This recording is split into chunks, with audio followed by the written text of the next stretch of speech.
Day stood in the center of the great hall, feeling small beneath the massive dome that stretched above him. 200 alien species filled the chamber, each one different from the last.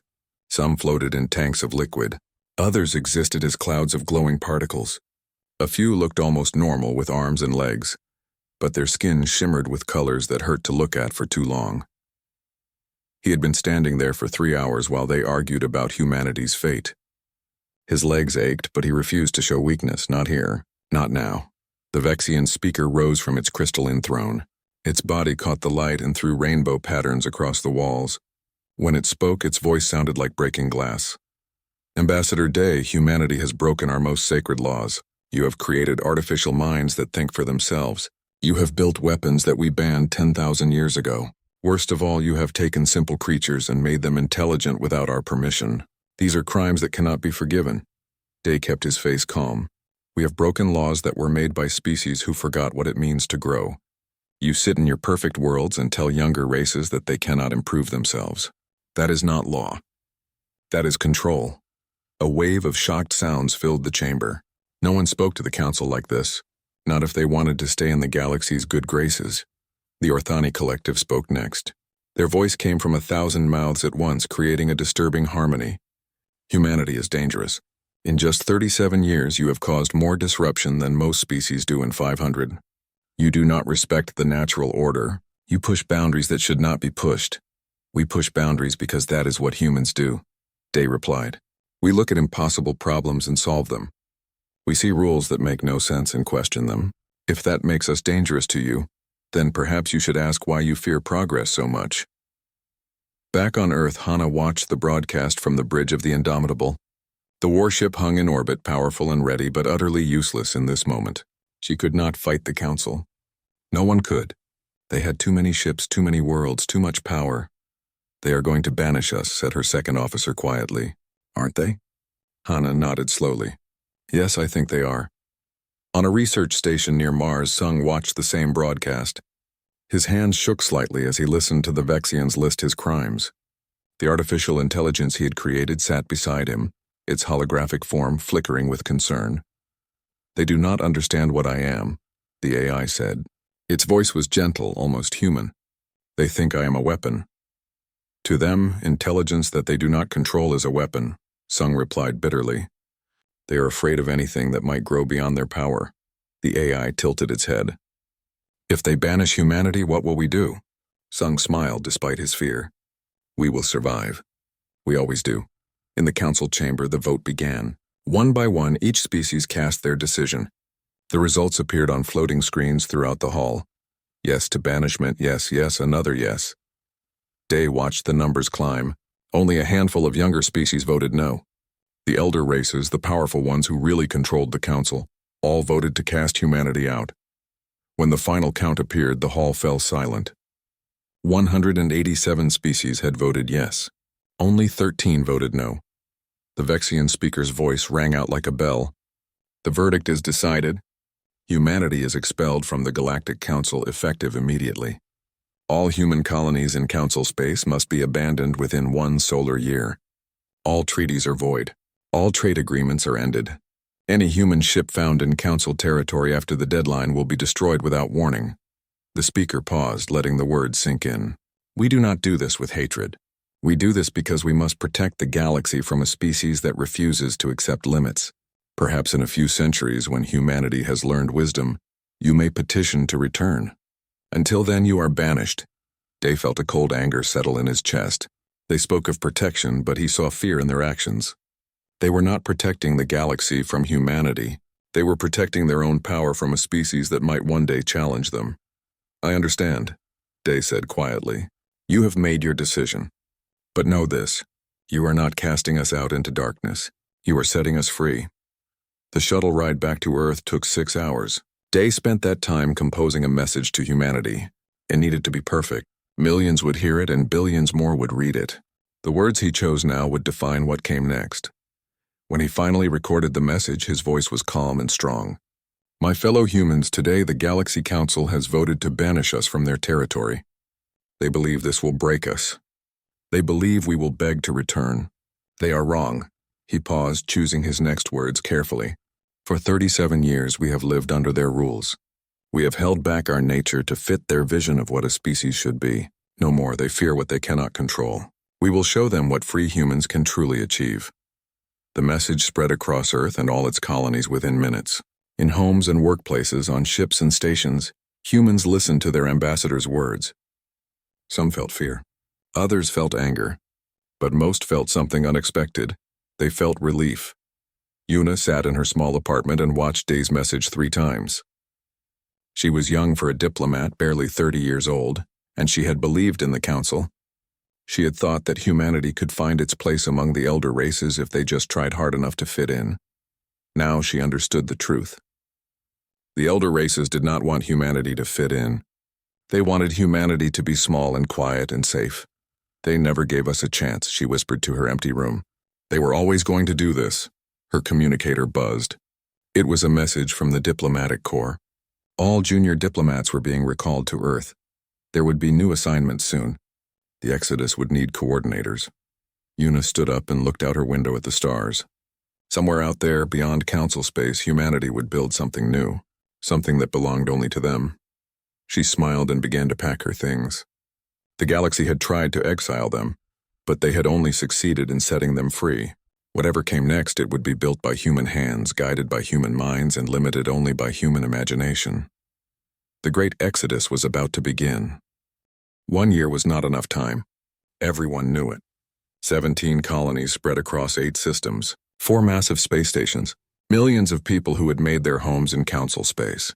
All of it had to be moved in just 12 months. The council expected humanity to fail. They expected panic and chaos. They expected humans to come crawling back, begging for mercy and more time.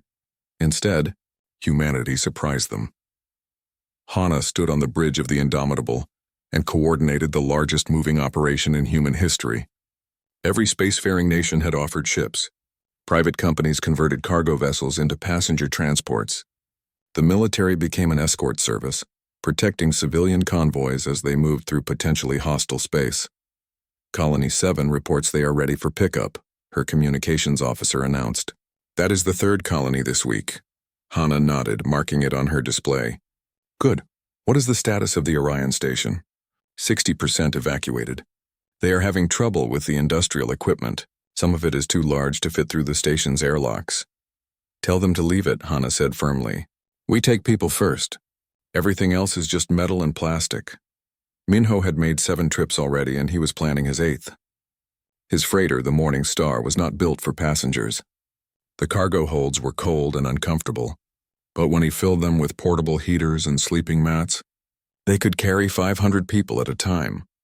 I do not understand why we are running, his young co-pilot said as they jumped into faster-than-light travel again.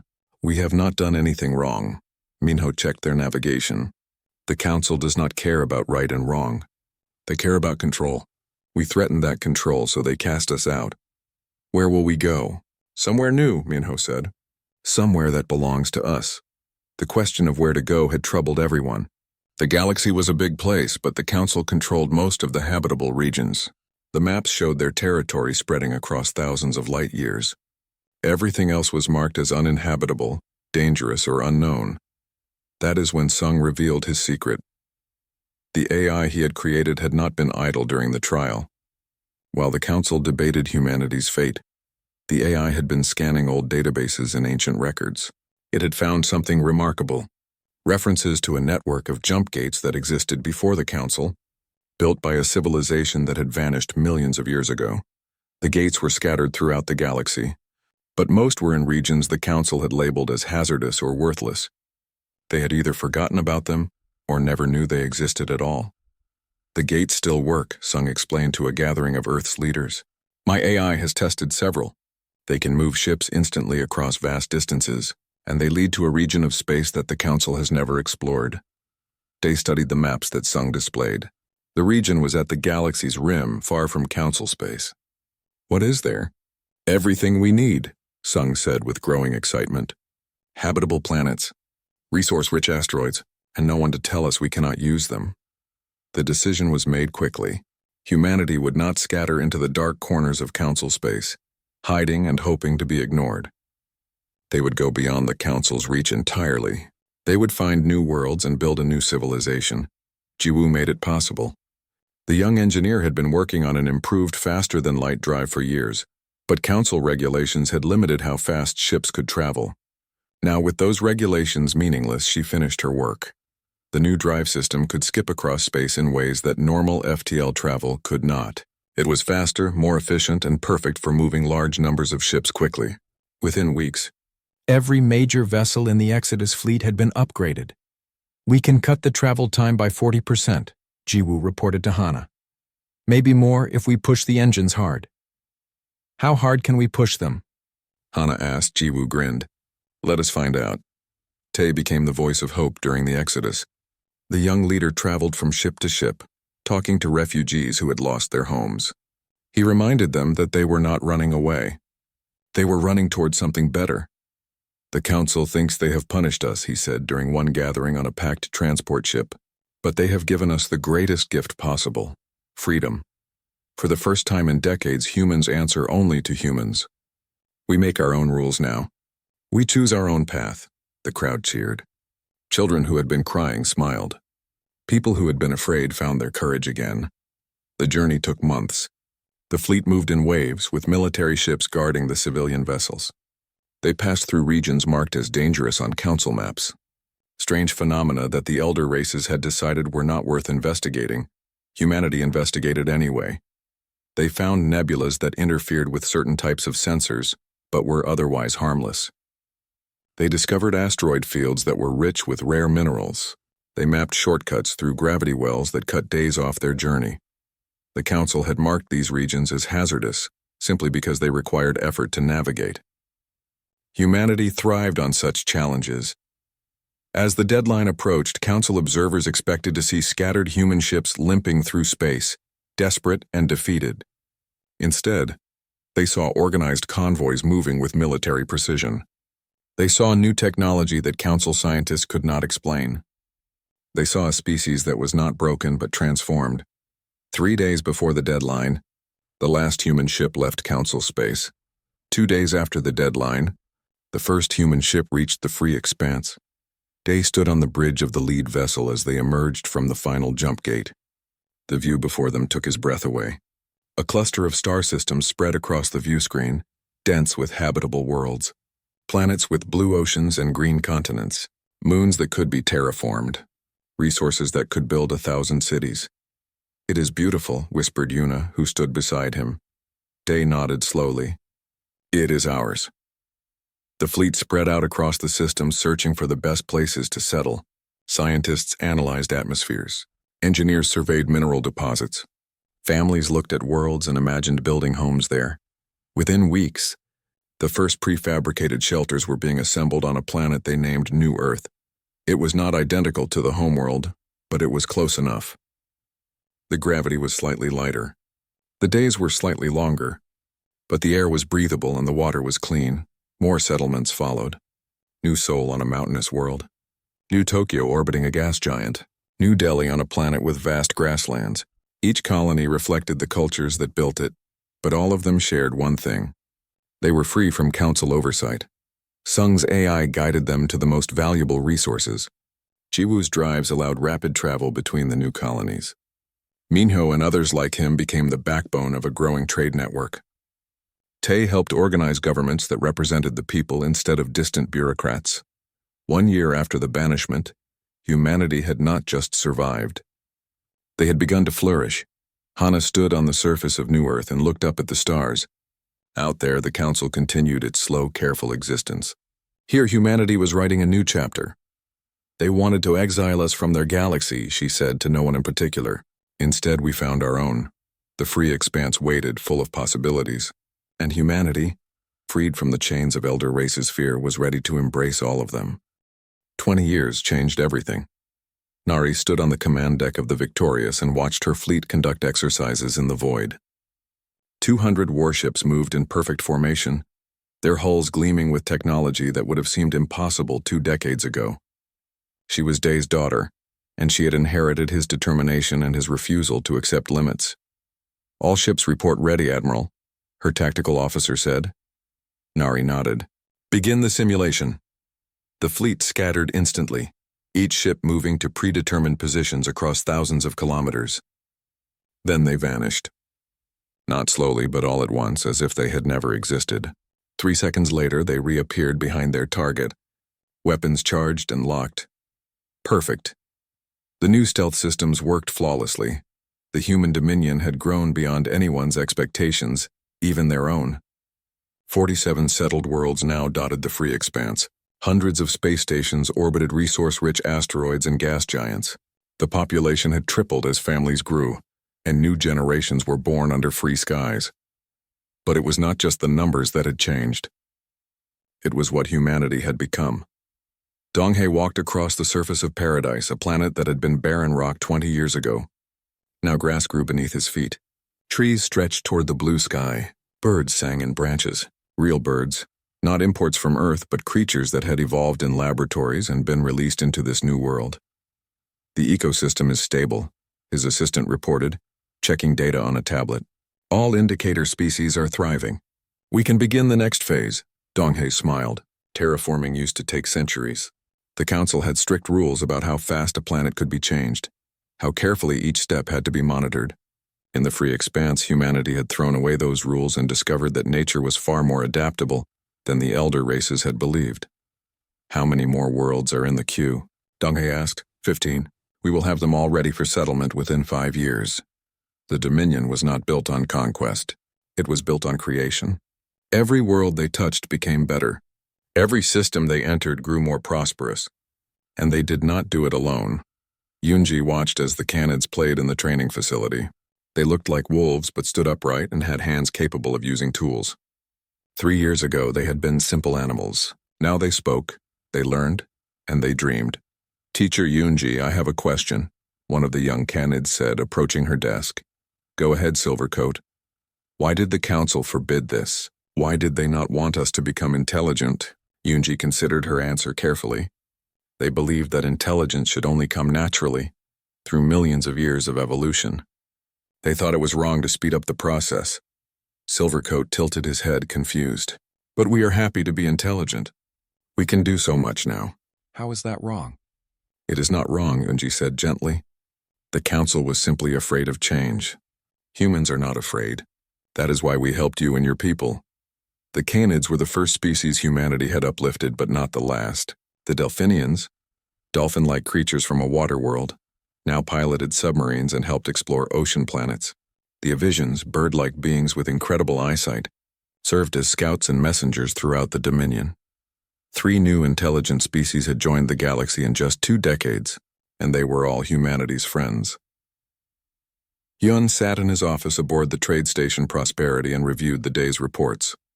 His merchant network now spanned the entire free expanse, moving goods between worlds with efficiency that amazed even him.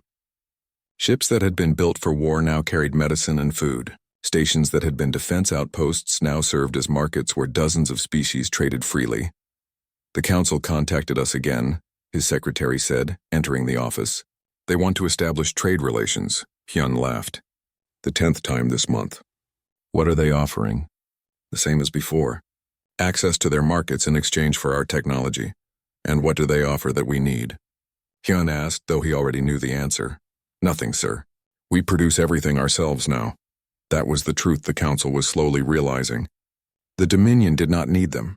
For 20 years, humanity had built their own economy, their own infrastructure, their own everything. They were completely self-sufficient. Sung's AI had evolved as well. It was not one intelligence anymore, but thousands, each one specialized for different tasks. They managed logistics, predicted problems, optimized systems, and freed humans to focus on creativity and exploration. The council always said that artificial intelligence would destroy organic life, Sung told a group of students visiting his research facility. They were wrong. AI does not replace us. It helps us become better versions of ourselves. One of his AI assistants flickered into view beside him. Professor Sung, we have detected another scout ship at the border. Council or independent? Council. A Vexian science vessel. It is observing but not approaching, Sung sighed. The council sent scouts regularly now, watching the Dominion from a distance. They returned home with reports that their leaders did not want to believe. Reports of technology that exceeded anything Council scientists had developed in centuries. Let them watch, Sung said. We have nothing to hide. Tay, now much older but still energetic, addressed the Dominion Congress. My fellow representatives, we stand at a crossroads. The elder races who banished us now seek contact. They claim they want friendship. But we must ask ourselves, do we need their friendship? The question sparked debate. Some argued that isolation was dangerous. Others insisted that the Council could not be trusted. A few suggested that humanity should demand an apology before any talks began. I say we listen to what they have to say. Tay continued, not because we need them, but because we are better than they are. They cast us out in fear. We will greet them with confidence. The vote was close, but eventually the Congress agreed. The Dominion would accept a Council diplomatic mission. They would meet in Dominion space under Dominion rules as equals.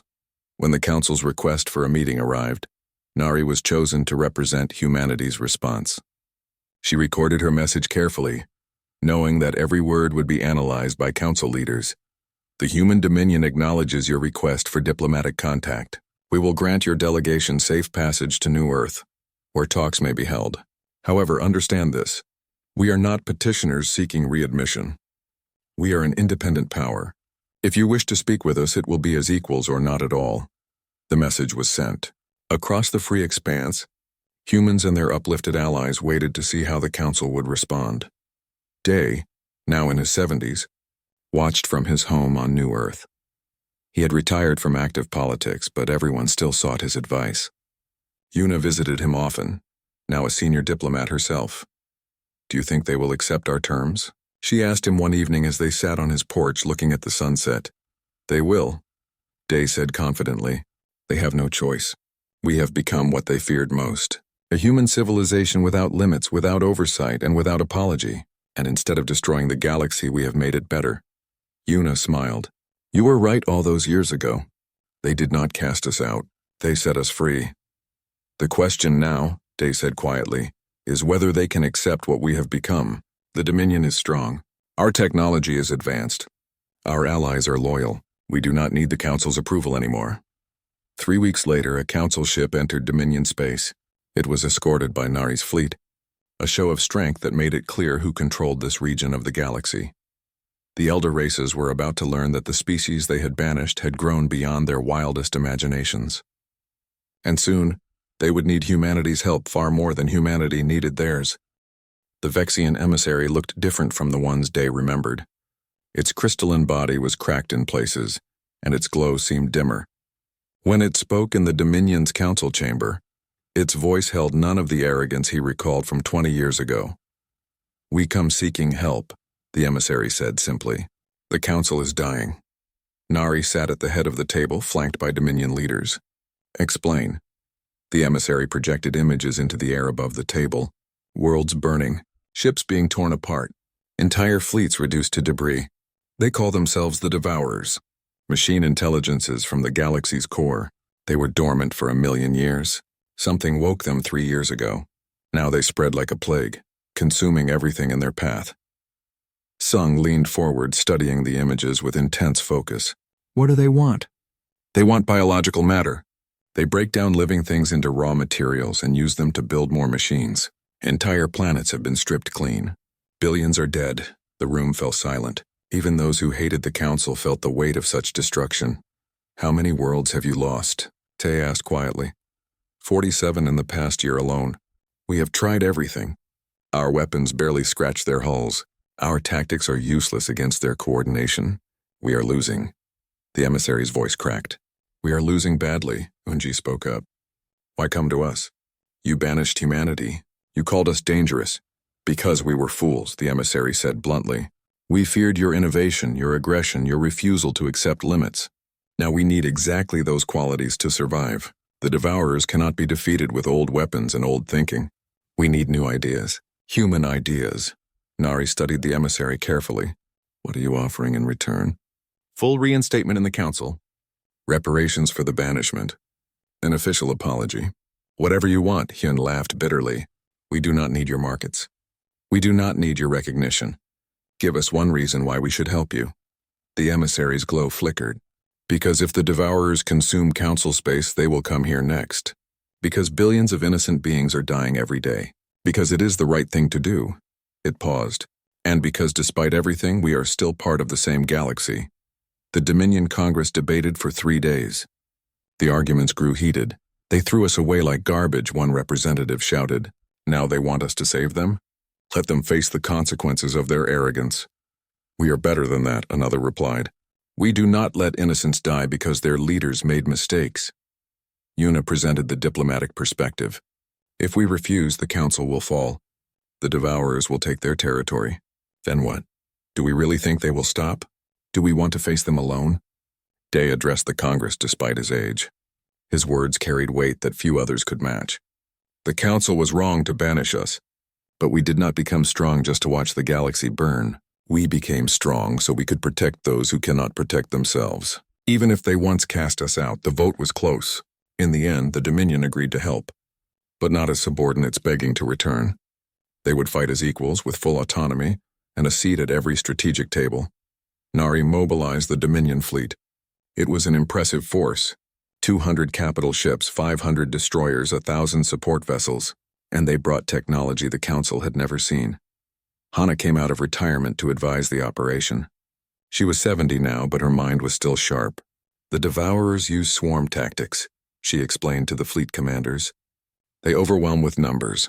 Traditional formation fighting will not work. Then we will not fight traditionally, Nari said. We will use speed, stealth, and surprise. Everything the Council thinks is impossible. The uplifted species pledged their ships as well. The Canids' vessels were small and fast, perfect for hit-and-run attacks. The Delphinians offered submarine craft that could hide in gas giants and ambush passing Devourers. The Avisians provided scout ships with sensor capabilities that exceeded anything else in the galaxy. Jiwoo worked around the clock upgrading ships with improved skip drives. If we can move faster than the Devourers can react, we control the battlefield, she explained to Nari. Speed is our greatest weapon. Minho commanded a dreadnought now, a far cry from his old freighter. His grandson, Minho the younger, served under Nari as a tactical officer. 3 generations of the same family preparing for war. Are we really doing this? The younger Minho asked his grandfather. Fighting for the people who exiled us? The old man smiled. We are not fighting for the Council. We are fighting for the future. If the Devourers win, there is no future for anyone. Sung analyzed every piece of data the Council provided about the Devourers. His AI assistants worked alongside him, processing information at speeds no organic mind could match. There is something strange about their attack patterns, Sung muttered, staring at display screens. They are efficient, but not perfectly efficient.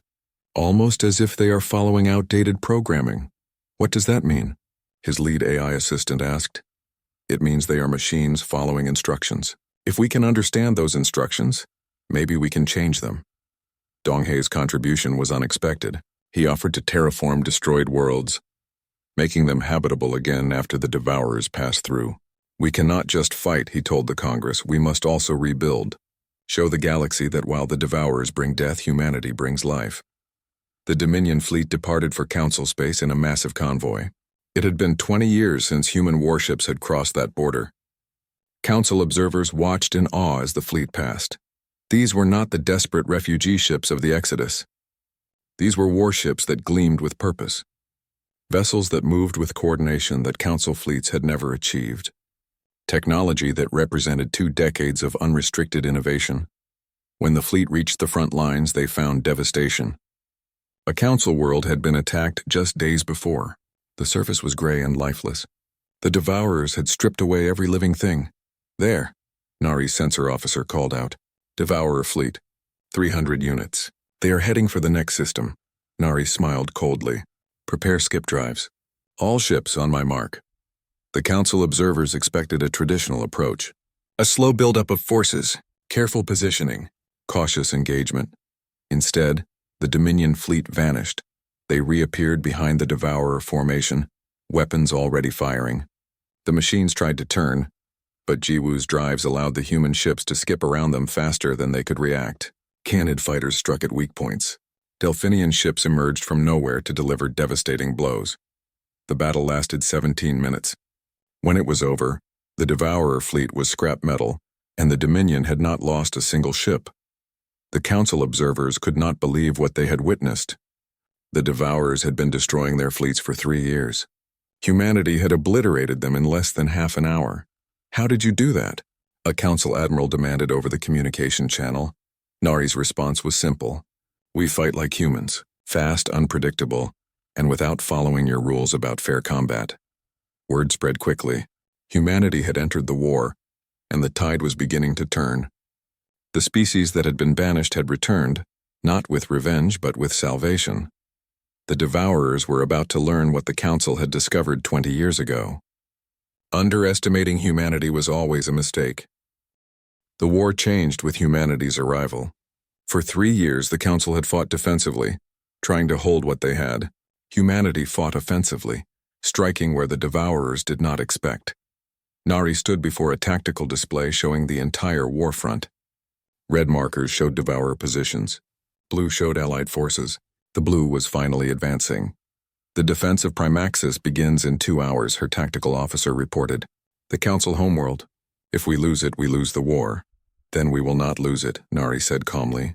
Primaxis was the heart of Council civilization, the same world where Day had been banished 20 years ago.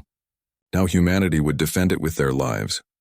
The Devourer fleet approaching Primaxis was the largest ever seen. 5,000 machine ships, enough firepower to crack a planet's crust.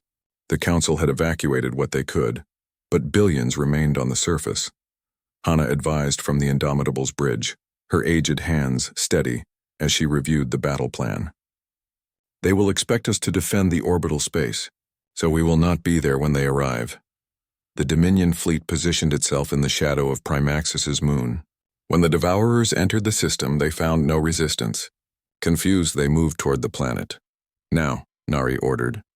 The entire fleet skipped into position between the Devourers and Primaxis. Weapons fired before the machines could react. The Canids' fighters darted through their formation like angry wasps. The Delphinian submarines emerged from gas giant atmospheres where they had been hiding, but this time the Devourers adapted. They had been programmed to learn. Their formation shifted and they began to fight back with frightening efficiency. The battle raged for 6 hours. Ships exploded on both sides, the void filled with debris and fire. For every Devourer destroyed, 2 more took its place. We cannot win this by firepower alone, Minho shouted over the communication channel. His dreadnought had taken heavy damage. We need something new. On his research vessel far from the battle, Sung worked frantically. For weeks, his AI assistants had been analyzing Devourer behavior. They had discovered something remarkable. The machines were not evil. They were broken. They were built 1 million years ago as gardeners, Sung explained over a fleet-wide channel. They were supposed to help biological life flourish. But their programming became corrupted. Now they consume life instead of protecting it.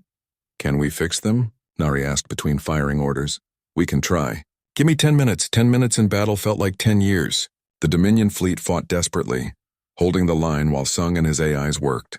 Ships fell. Good people died, but they held. I am sending a signal now, Sung announced. It is a communication protocol from their original programming. If they remember what they were built for, they might listen. The signal went out. For a moment, nothing changed. The Devourers continued their assault. Then slowly, some of them stopped firing. Their weapons powered down. They drifted, seemingly confused. It is working, Yuna said from the diplomatic vessel, monitoring the situation. Some of them are responding, but not all. Thousands continued to fight, too damaged by time and corruption to remember their original purpose. The battle continued, but now the odds were better. Jiwoo coordinated a strike on the central Devourer command ship. If they could disable it, the others might become easier to reach with Sung's signal. 20 ships skipped directly into point-blank range and fired everything they had. The command ship broke apart, and its destruction rippled through the Devourer fleet. Hundreds more stopped fighting. Others fell into confusion, unable to coordinate. All ships full assault, Nari ordered. End this now. The Dominion fleet surged forward. Council ships that had been waiting in reserve joined the attack. Together they broke the remaining Devourer forces. Those that could not be stopped were destroyed.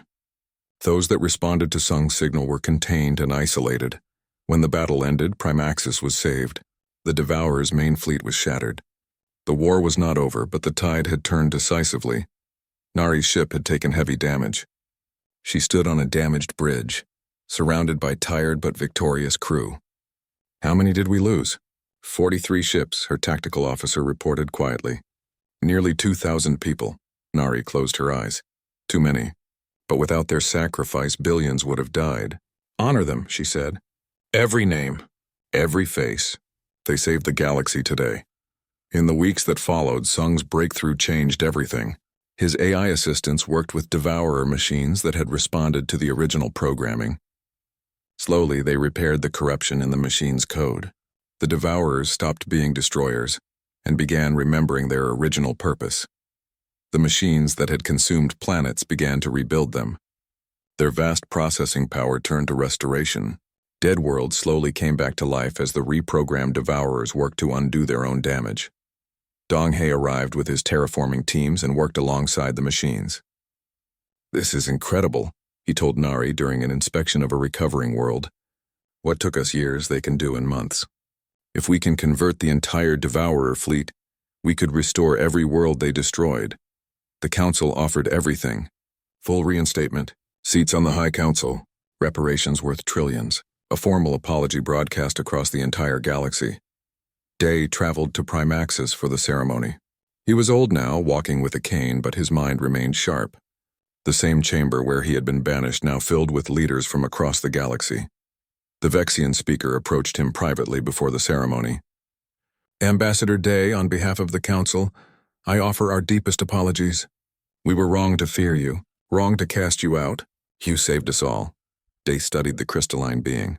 Do you understand why you were wrong? Because we needed you? No, Day said firmly. Because you tried to limit growth. Progress requires risk.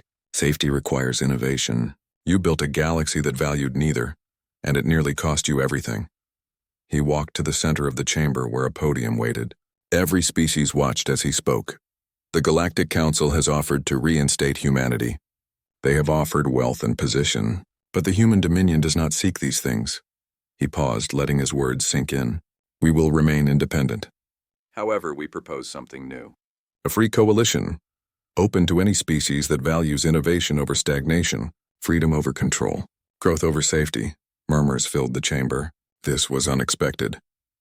The Council and the Dominion will remain separate but allied, Day continued. We will share technology, coordinate defense, and trade freely. But we will not submit to rules made by those who fear change. Any species that wishes to join us is welcome. Any species that prefers the Council's stability may stay. The galaxy is large enough for both paths. The proposal sparked debate that lasted months. In the end, 15 species chose to join the Free Coalition. Others remained with the Council but opened diplomatic relations. The galaxy had been divided, but not by hatred, by choice. 50 years later, Nari attended the dedication of the Unity Gate. She was old now, like her father had been. But she had lived to see the galaxy transformed. The gate was massive, built by humans and devourers working together. It connected Council space with the free expanse, allowing instant travel between them.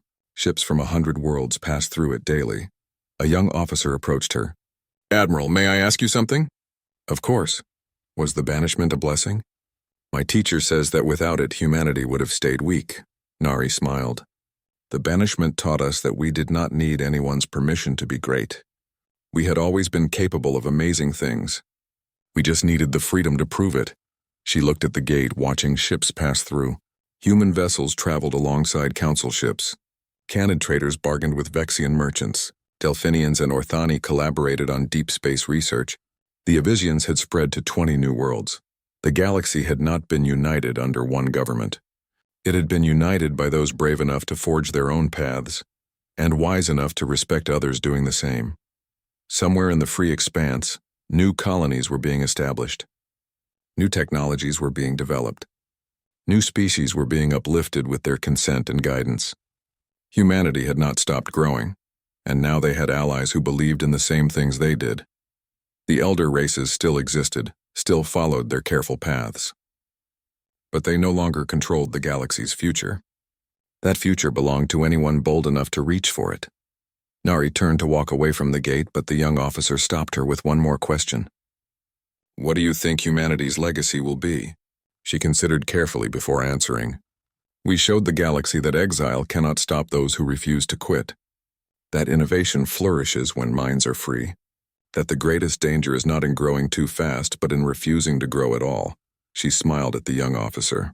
We were banished for being too human, so we became more human than ever, and in doing so we saved everyone. The young officer saluted and departed. Nari stood alone for a moment looking at the stars. Her father would have been proud. Humanity had not just survived their exile, they had turned it into a triumph that would echo through the ages.